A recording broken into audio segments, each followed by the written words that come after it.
Might be তুমি right কথা বলতেছো, কিন্তু তখন তোমার কেউ শুনবে না। তোমাদের এই যে পড়াশোনার একটা বড় উদ্দেশ্য আছে, বড় উদ্দেশ্য এটা না চান্স পাওয়া। আমি বলতেছি না বুয়েটে চান্স পাইলে লাইফ সার্থক।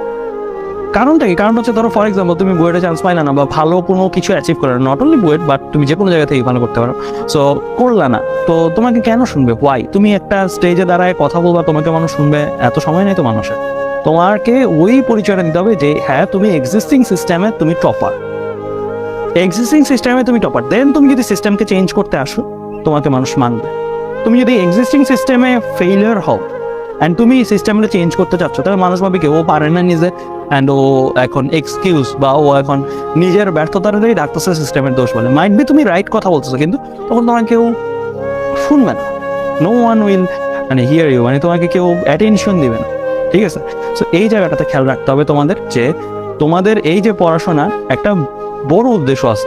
বড় উদ্দেশ্য এটা না চান্স পাওয়া, বড় উদ্দেশ্য এটা তোমাকে ওই স্টেজ ওই প্ল্যাটফর্মে যেতে হবে যে প্ল্যাটফর্মে তুমি কিছু একটা চেঞ্জ করার পাওয়ারটা পাও, একটা চেঞ্জ করার ক্যাপাসিটিটা পাও। চেঞ্জ করার পাওয়ার অ্যান্ড ক্যাপাসিটি এই দুটো কথা কিন্তু অনেক ভারী কথা, এগুলো কিন্তু সবাই পাবে না।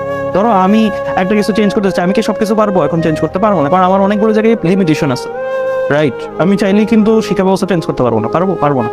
সো আমার ওইটার জন্য আমার কি আরও অনেকটা পথ হাঁটতে হবে, আরও অনেক কিছু করতে হবে। আবার ক্যাপাসিটি মানে তুমি একটা জিনিস চেঞ্জ করতে যাও, অবশ্যই মানি দরকার, টাকা দরকার। সো তুমি কি ফ্যামিলির টাকা খরচ করে করে সিস্টেম চেঞ্জ করার টাকা তোমাকে দিবে না। সো তোমার নিজেরই আর্ন করতে হবে। সো সব কিছুই আমি বললাম যে তোমার ওই ক্যাপাসিটিটা অ্যান্ড পাওয়ারটা অ্যাচিভ করার জন্যই আসলে কি একটা স্টেপ হচ্ছে চান্স পাওয়া। একটা স্টেপ মানে তুমি গ্রেটার একটা জিনিস অ্যাচিভ করছো, ওইটার একটা স্টেপ হচ্ছে, first step might be chance পাওয়া, সেকেন্ড স্টেপ মাইট বি আরেকটা, থার্ড স্টেপ মানে আরেকটা। সো তোমার এরকম লাইফের পাথ সাদায় ফেল। অ্যান্ড আমি মনে করি যে দুনিয়াটা এরকম যে সোফার যতটুকু দেখছি, বইয়ের থেকে যেহেতু 1 বছর হয়েছে গ্রাজুয়েশন কমপ্লিট করছি, সো সোফার যতটুকু দেখছি যারা মানে স্মার্ট পিপল অ্যান্ড যারা অ্যাকচুয়ালি লজিক্যালি থিঙ্ক করতে পারে, তাদের জন্য আসলে পৃথিবীটা সহজ, মানে ইনকাম করাটা সহজ। তাদের কাছে ইনকাম করাটা কঠিন কিছু না, বা ইনকাম করা বা লাইফটা ভালোভাবে লিড করা কঠিন কিছু না। যারা মোটামুটি মানে টেমপ্লেট লাইফ, মানে ঠিক আছে আমি কি করবো আমি জানি না, আমার লাইফে দেখা যাক কি হয়, ওইভাবে চিন্তা করছে, তাদের ক্ষেত্রে এটা একটু ডিফিকাল্ট। লাক সবসময় ফেভার নাও করতে পারে, তোমার নিজেরই লাকটাকে সাপোর্ট করতে হবে, যে তোমার পক্ষেই যেন লাকটা আসে, দ্যাটস ওয়াই তোমার পরিশ্রম করতে হবে। লাক কিন্তু এমন না যে আউট অফ নো আর তোমার উপরে লাকটা মানে বৃষ্টির মতন ঝরে পড়লো, গুড লাক অ্যান্ড তুমি একটা জিনিস পেয়ে গেলা, এরকম না।